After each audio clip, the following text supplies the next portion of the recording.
L'ambiance ressemble à celle d'un dimanche soir d'élection.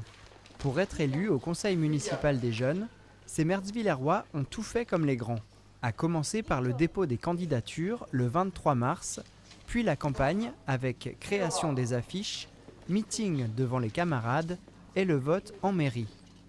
On a dû faire des fiches pour afficher à l'école. On pouvait mettre des photos de la mairie par exemple ou de nous et mettre quelques projets par exemple. J'ai proposé de rénover le City Stade, de fleurir le collège un peu plus et aussi de faire un terrain accessible à tous en face du collège sur l'espace vert. Ce soir, ils procèdent au dépouillement à l'espace Stéphane Grappelli. Damien, je t'en prie haut et fort pour commencer à dépouiller.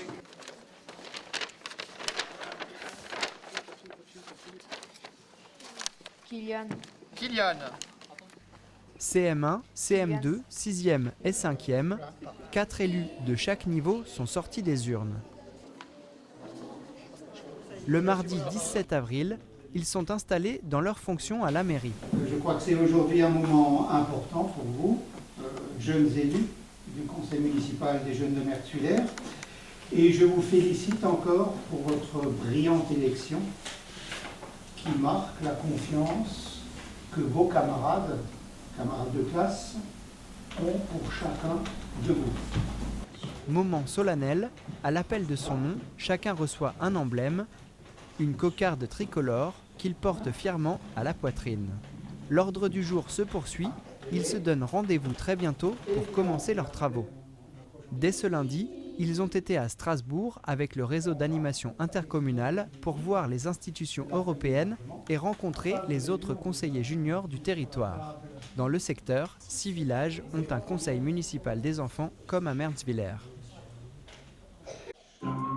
À la Castine, les films projetés sont parfois grand public, parfois d'art et d'essai, mais aujourd'hui ils sont éducatifs avec 4 courts-métrages dans le cadre du Festival international du film d'éducation. C'est un festival de films sur les questions d'éducation au sens large du terme, avec des projections pour les adultes qui permettent de réfléchir à différentes thématiques de société et des projections pour les enfants. Et aujourd'hui, c'est une projection scolaire avec 6 classes de Reichshofen, de 2 écoles de Reichshofen. Le réseau d'animation intercommunale est partenaire. Pour la 8e édition des Échos en Alsace, les thématiques tournent autour de la diversité, de l'entraide, des différences et de l'affirmation de soi.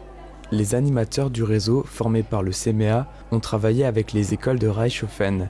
5 expositions d'objets culturels en lien avec les films qu'ils vont découvrir. Ce travail de création va de pair avec la réflexion, il éveille l'esprit critique et invite à se questionner. On a travaillé chaque court-métrage à part, donc une classe, un court-métrage, une autre classe, un autre court-métrage, etc. pour pouvoir en fait avoir une exposition à présenter lors de cette journée. Et le but était de faire visiter cette exposition à toutes les classes et chaque élève qui ont vécu l'accompagnement culturel ont pu présenter ce qu'ils ont fait dans les classes et d'avoir justement cet échange avec les autres classes. Par exemple, sur le film Agneau, qui est un film avec des moutons et qui parle de la différence, on leur a fait réaliser à chacun un agneau avec une matière spéciale, différente chacun. Et on a pu engager une discussion dans la classe sur la différence, sur l'exclusion, sur le fait d'être à chacun et chacune unique, d'avoir sa propre personnalité. Et donc on peut continuer cette discussion maintenant qu'ils ont vu le film. Donc l'idée c'est vraiment de se mettre dans l'ambiance du film avant de le découvrir. Parfois sans dialogue, les images parlent d'elles-mêmes.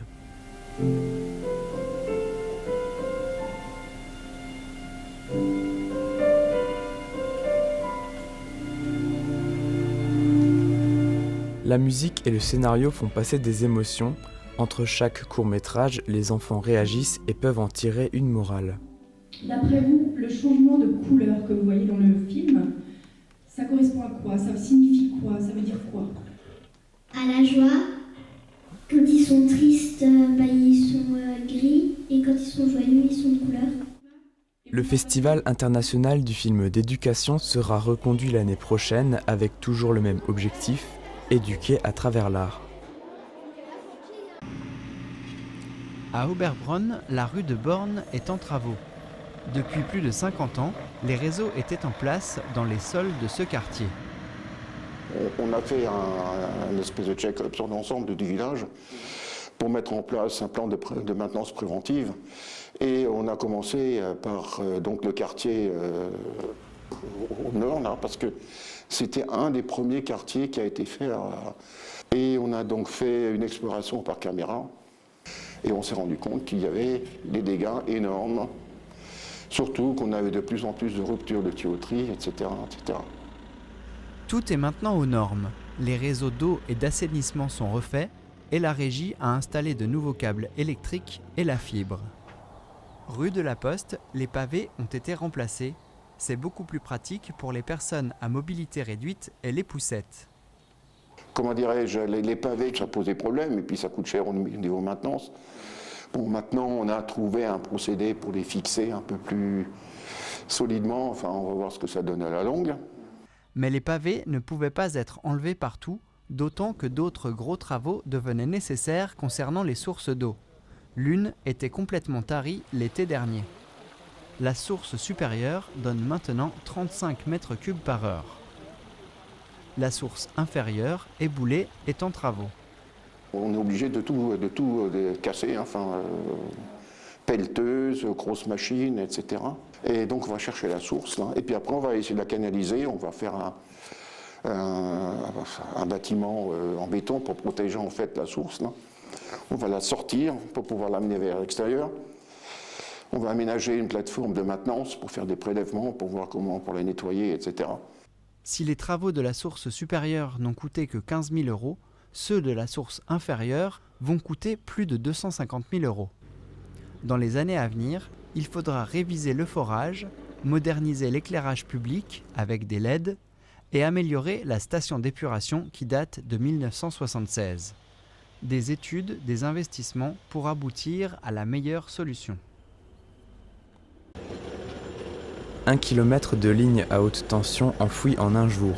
À proximité de la zone d'activité du Sandholz, l'électricité de Strasbourg Réseau a confié le chantier à l'entreprise Potler. Pour permettre l'extension d'un industriel, une partie de la ligne aérienne est supprimée. La technique employée pour enfouir consiste à utiliser une trancheuse. Elle fait ce que l'on appelle de la pose mécanisée. Cette méthode représente un gain de temps de plusieurs semaines. Comme vous voyez, les travaux ont démarré ce matin à 8 h. On est à 10 h. On a déjà enfui pas loin de 150 mètres de câbles, ce qui est impossible avec une méthode traditionnelle, avec des pelleteuses qui ouvrent et qui ferment. D'autre part, il y a un impact environnemental qui n'est pas négligeable. Le fait de travailler qu'une journée, forcément, on utilisera moins de carburant fossile. On va le diviser par 5. La ligne alimente un point de fourniture essentiel de la régie d'électricité et de téléservices. Ce chantier permettra de sécuriser les manipulations sur le réseau. Désormais, la ligne sera partiellement gérée en aéro souterrain à partir d'une armoire au sol située à l'entrée de la zone d'activité.